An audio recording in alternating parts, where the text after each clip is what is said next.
just as we've seen with our previous speaker, the relationship between law and technology, well, you can imagine that the relationship between technology and economic progress is an equally and even more intense one at this very moment. And when we talk about technology today and look at what happened in the American elections, but also look at the themes that pop up everywhere in the world, these are challenging times. And I think one of the reasons why these are challenging times is because of the fact that citizens are kept awake by a number of tensions in society. And one of those very basic, very fundamental economic tensions is jobs and job creations. And when we look to the world of employment, we see a number of drastic changes over the last 5 years. These are results published by Eurostat, the European Statistical Office, and what it really shows is that if you look at jobs in Europe, we've seen a significant increase in both jobs at the high level income, at the high specialty range of job and employment, and we've seen an increase of jobs at the low levels, low, unspecialized, unskilled labor. What we have seen as well, and that's the red line, so the high income jobs, the low income jobs are the green and the blue line on the graph. When you look to the red line, you see what is happening to middle class in society, you see what is happening to medium income jobs. And a recent article by a colleague, Martin Goossen, in Leuven, published in the American Economic Review, shows that there has been double-digit growth in high-income jobs, low-income jobs, while at the same time there has been a double-digit decline over the last couple of years in medium, middle-class income jobs. So what keeps citizens awake? What keeps our middle class awake? Well, I think these are fundamental dynamics. Those are dynamics that can cause a lot of questions, a lot of fear, a lot of anxiety in our societies. And of course, this is related to what happens on the technological scene. And I like to refer to two books that have been published within a time period, a time frame of 10 years. We have the book by Brynjolfsson and McAfee, The Second Machine Age, and recently we had an article in The Economist, Wealth Without Work, Work Without Wealth. At the same time, two American economists, and I think that this is on the next slide, I forgot to mention the book, but we have the book by Murnane and Levine, which was published in 2005 and which has as a title, The New Division of Labor.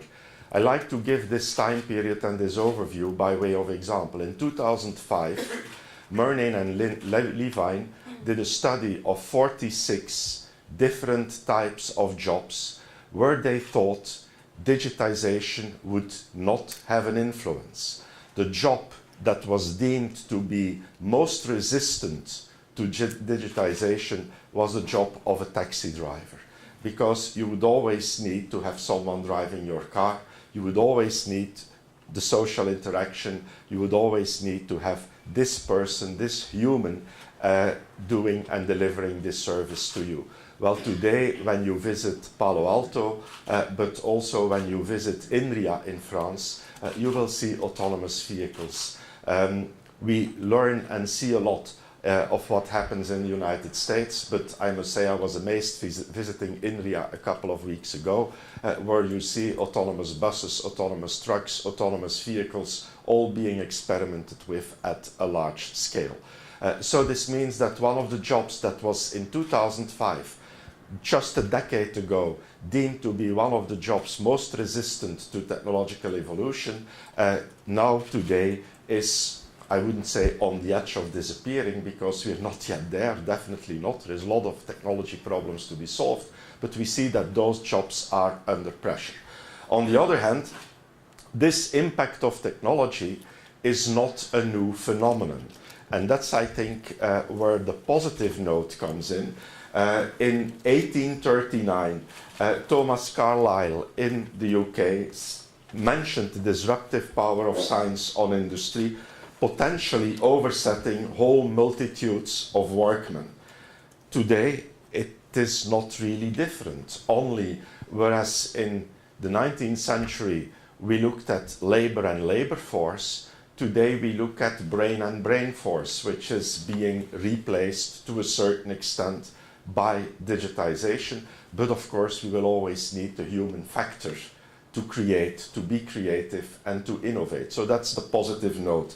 But it's challenging because if you look into massive digitization, advanced robotics, artificial intelligence, regenerative medicine, and all those technological fields that are not just popping up, but that are maturing today, they will have a tremendous impact on our lives. And just to show this, to illustrate this in the economic sphere, end of 2015, General Electric, I've taken two American companies, two icons of American industry life. General Electric had a turnover of $118 billion. It employed 333,000 people, and it had a market valuation of $280 billion. Google Alphabet, by the end of 2015, had a turnover of $74 billion, employed 62,000 people, 20% of the workforce of General Electric, and had a market valuation of $600 billion. So that's the new economic reality. That's the GAFAM economic reality you were referring to, Mr. Poulet. But this is also an economic reality that is driven by technology. Not criticizing the work of Piketty, but when you look to the work of Piketty and you read it, I think it is not just rent and capital that is important in explaining inequality, but it's income and technology which are important in explaining inequality. Because if you look at today's billionaires all over the world, 70% of those billionaires are first-generation billionaires.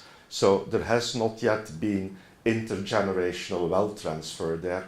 Bill Gates is a first-generation billionaire. Mark Zuckerberg is a first-generation billionaire. So the impact of technology on our society, but also on our economy, is tremendous. And I think this is something we have to take into account when we want to understand the impact of science and technology on the future of our industry. It will be a different future, but I'm an optimist, I'm a technological optimist. That's not just scientific, but that's just because you look into history and you see what has happened over the last 200 years in terms of progress. But nevertheless, it will be a challenge. So what can we say? Well, why am I an optimist? Well, because of a few Nobel Prize winning scientists, economists. And I think one of the economic figures of the last century is Robert Solow. Robert Solow, who understood, based on the work of Joseph Schumpeter, who was describing the eternal gale of creative destruction, how human inventivity leads to destruction and creation. Creation as well, not just destruction, luckily.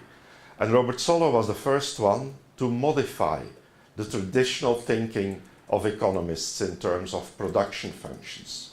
Initially, production functions, so economic output, the Y in the equation, were deemed to be driven by two production factors, labor and capital.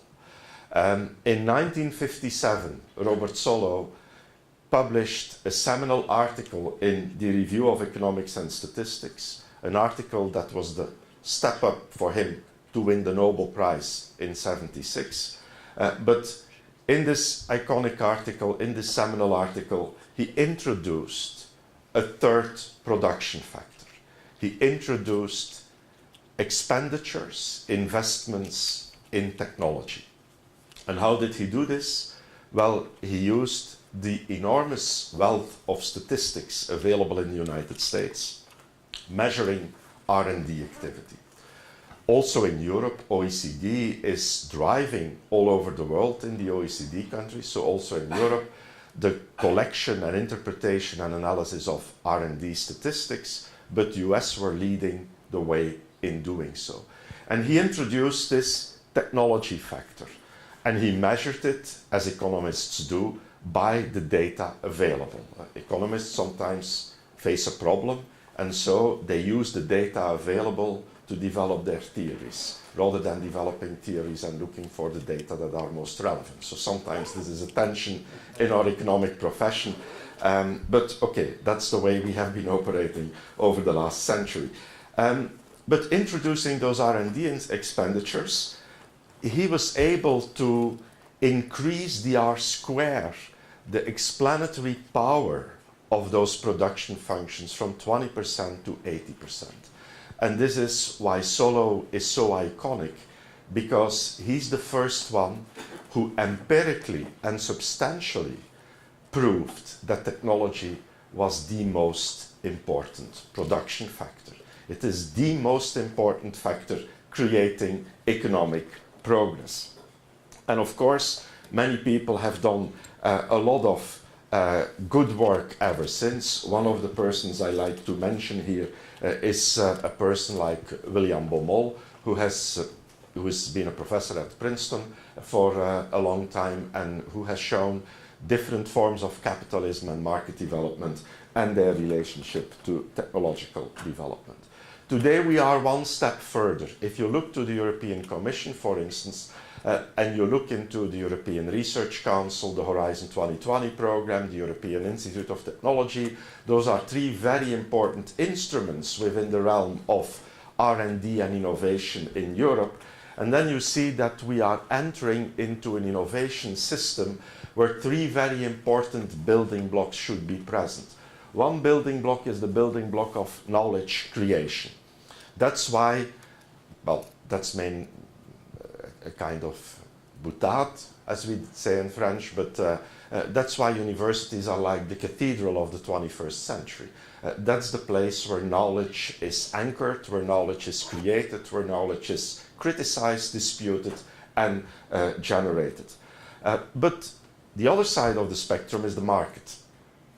The market which drives a lot of progress, because we know that translating knowledge to market requires innovation processes, and those innovation processes are driven by needs. They used to be defined as market needs. Today, the last 5 years, European Commission and also United States, many countries, many supranational bodies have defined those needs as grand challenges. We have grand challenges like climate change. We have grand challenges like energy conversion. We have grand challenges like health and aging populations. So there are many grand challenges, and those grand societal challenges are at the same time market opportunities, because they offer the opportunity, and that's the third building block, they offer the opportunity for entrepreneurs to capitalize on combining technology to a need.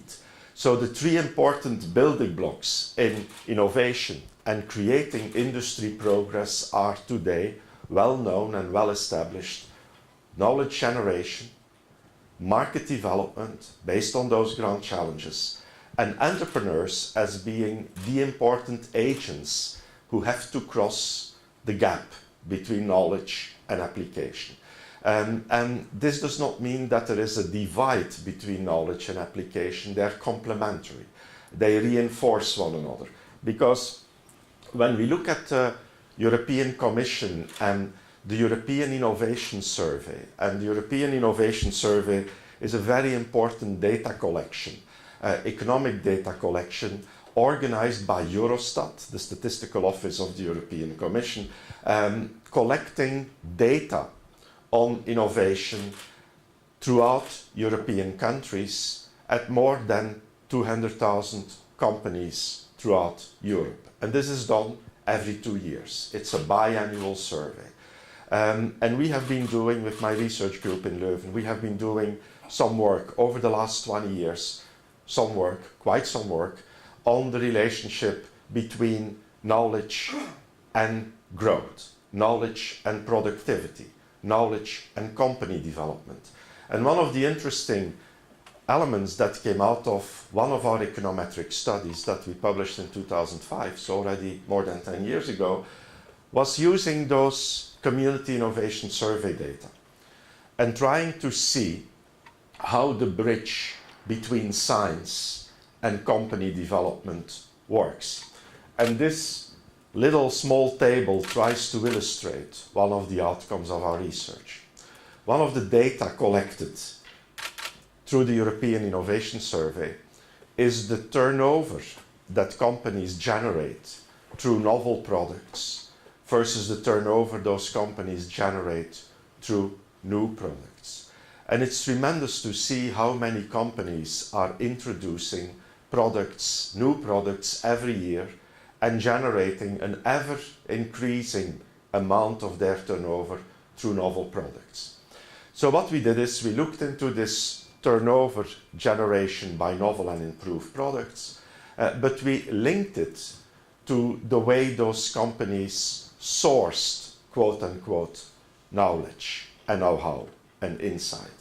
So we looked into the data in the survey on collaboration with universities and public research institutes, and we looked into the collaboration of those companies with suppliers and customers.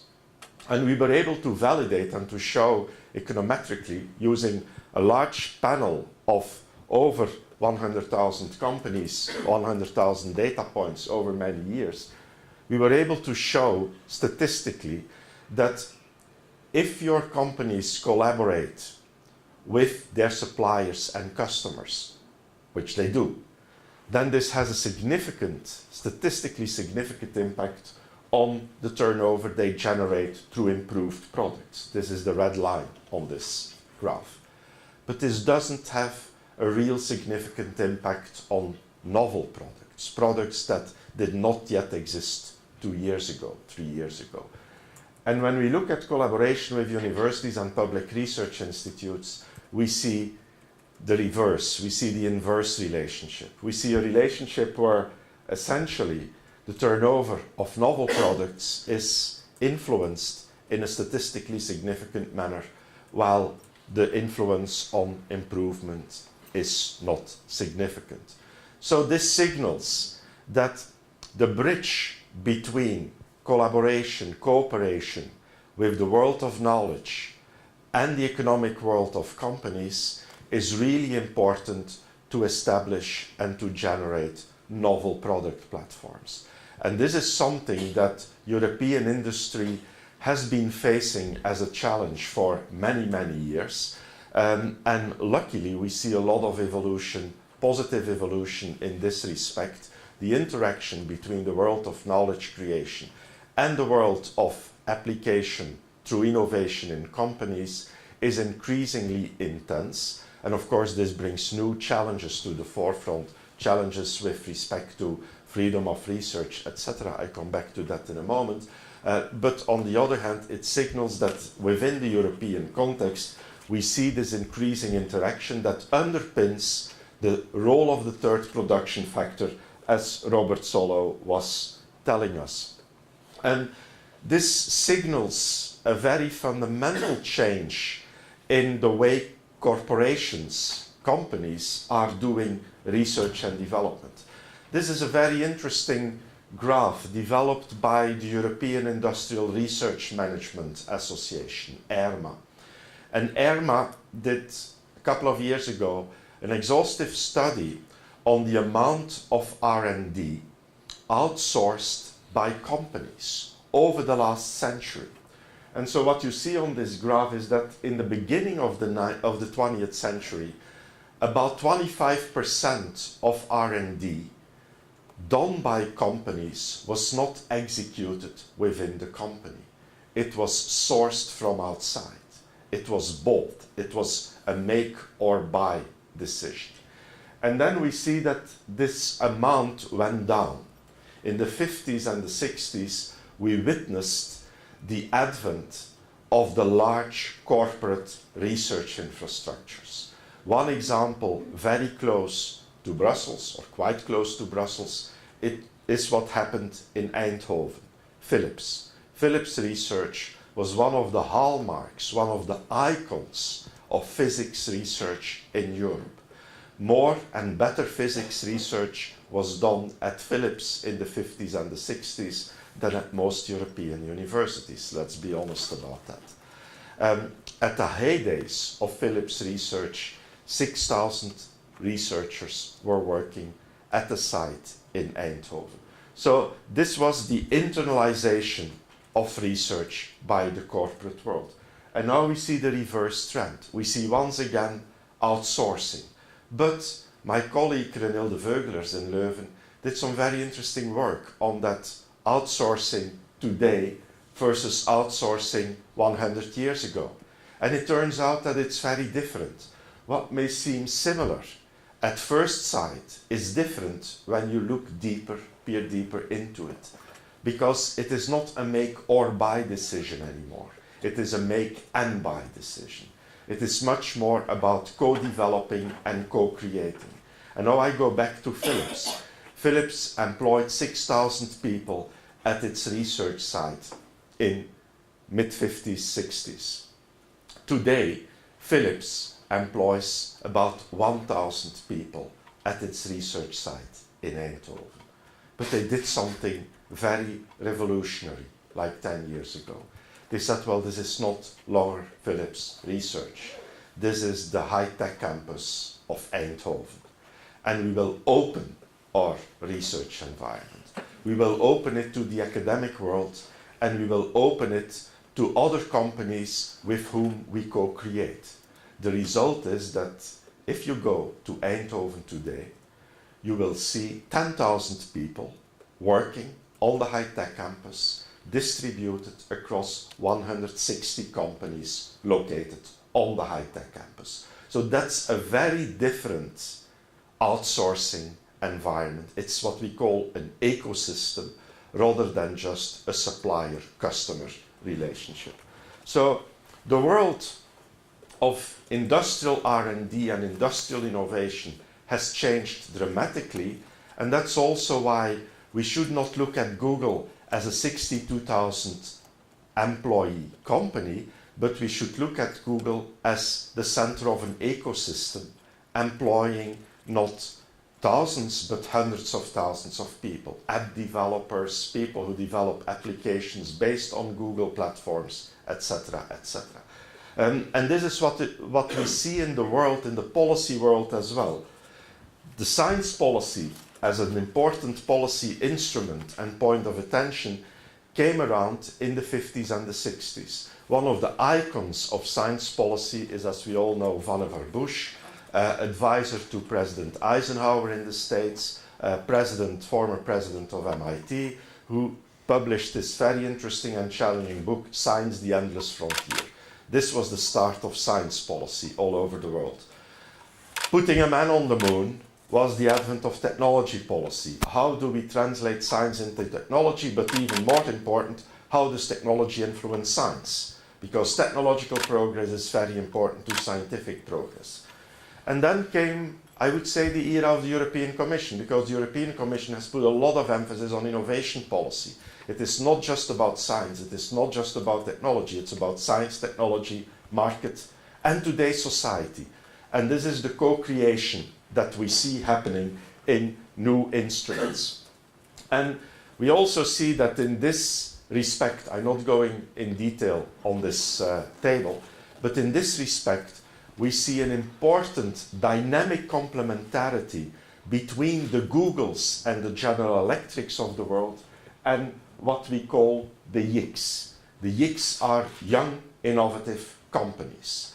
Those are companies that bring the innovations to market that the old established companies are not able to do because of all the inertia they face in their organizations.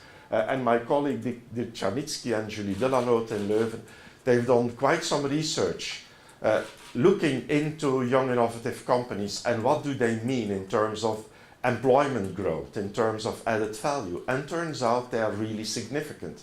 So it's a good thing for policymakers when looking into innovation policy, not just to focus on the old and established world, but but also on the renewal. And the renewal comes, that's why I refer to entrepreneurship as a bridge between market and knowledge. A lot of renewal comes from those young, innovative companies. And it's good to see that at the level of European Commission, there is also some understanding that state aid rules should be applied in a different way to young, innovative companies as they are applied to to the large established companies, because those companies are not monopolists, they're not oligopolists, they're small companies struggling to find a place in the market.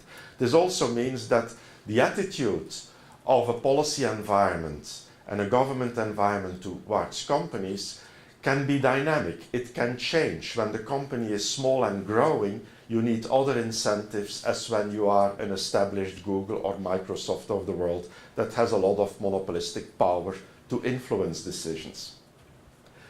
So, as I said already, we should not just look to the firm, we should not just look to the university, but we should look to ecosystems. And here I want to refer to a challenging study that was published by MIT in 2013, Innovation and Production, Innovation in the Production Economy. And the core of this study was about the fact that vertical integration has disappeared. When Philips was Philips with 6,000 researchers, Philips did everything. I'll use the Dutch word for that because it's so easy to show what they meant. They said, well, we are a company van zand tot klant. We move from sand to customer. Why sand? Well, they were producing vision tubes. They had glass factories. They were owners of sand mines. They did everything. They were fully vertically integrated. One of the elements, one of the characteristics of modern industry is disintegration. The vertical integration has disappeared. Once the vertical integration disappears, it creates a challenge, because vertical integration also means that you have a lot of related suppliers, component developers, equipment developers, etc. that you need, that all of a sudden are at a loss. This is what happened with Philips at one point in time. I'll just use this one.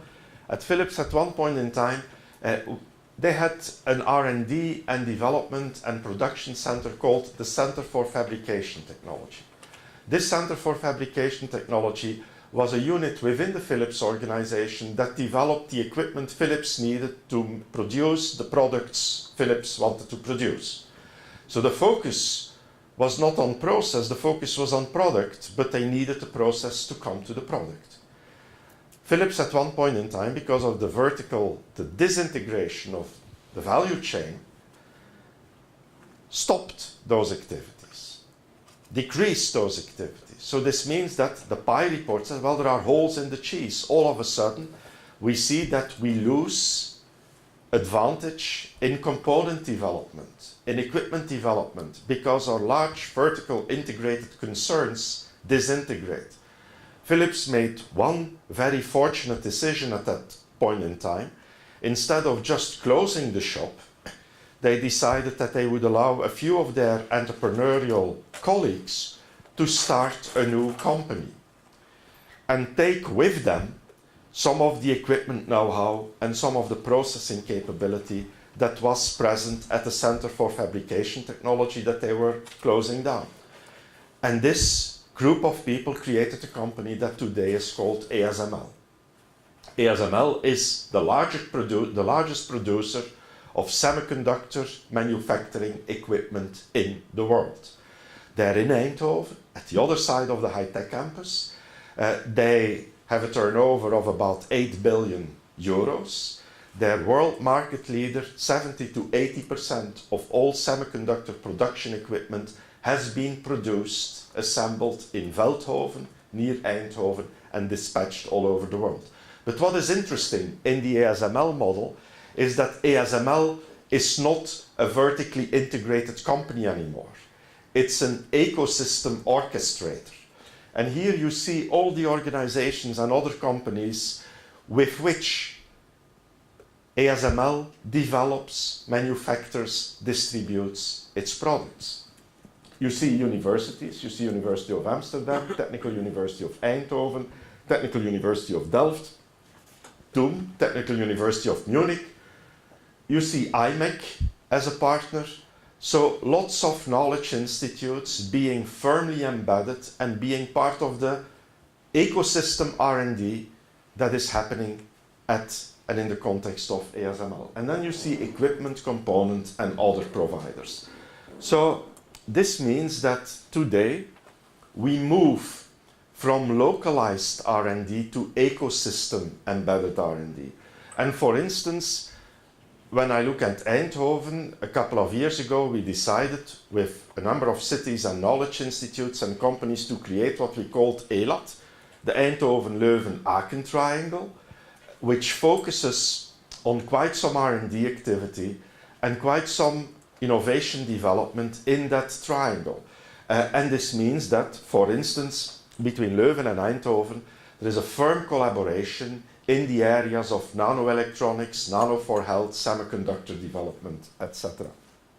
So, Europe has understood this. Europe has created a specific instrument to foster this organization and this development of R&D in ecosystems. It's called the European Institute of Technology.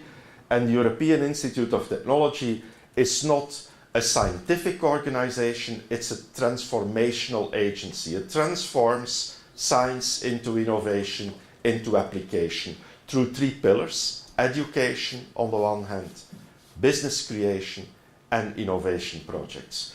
So this means that when you look at the European policy scene, you see that we pay attention to science, we pay attention to innovation, and we pay attention through EIT to translate this into welfare, into economic growth and development. So, working towards my conclusion, some tentative answers. Yes, technology creates challenges. Remember my first slides on job creation and job destruction. But we have to understand that technology development and translating technology into market presence and market application has changed and is changing significantly. We are crossing boundaries all the time. Economists see that innovation is located in ecosystems today and not in individual organizations anymore. There are huge challenges, and I'm a firm believer that we will only be able to cope with those challenges through technology, or aging populations, or energy challenge, or climate change challenge. We have to adapt behaviorally, but in order to reduce the impact of those challenges and manage the impact of those challenges, we will need technology. At the same time, we know that this technology will have a dramatic impact on the types of jobs and the type of labor market that we will have in the future. But this does not mean that it will all be destruction. It will also be creation, because if there is one thing that we know from the work of Schumpeter, of Baumol, of Solow, and so many other economists, then it is that destruction is always followed by creation. Destruction has never been, till today, the end of technological development. It has always signaled new opportunity. So personally, and this is of course not just science, but personally, I'm convinced that the relationship between science, technology, and industry of the future will become more prominent than ever. It will require us to adapt. We will need labor economists and sociologists to help understand how we cope with those challenges. But on the other hand, I think that after every wave of destruction, there has been waves of creation, and it will probably not be different in the future. Thank you very much.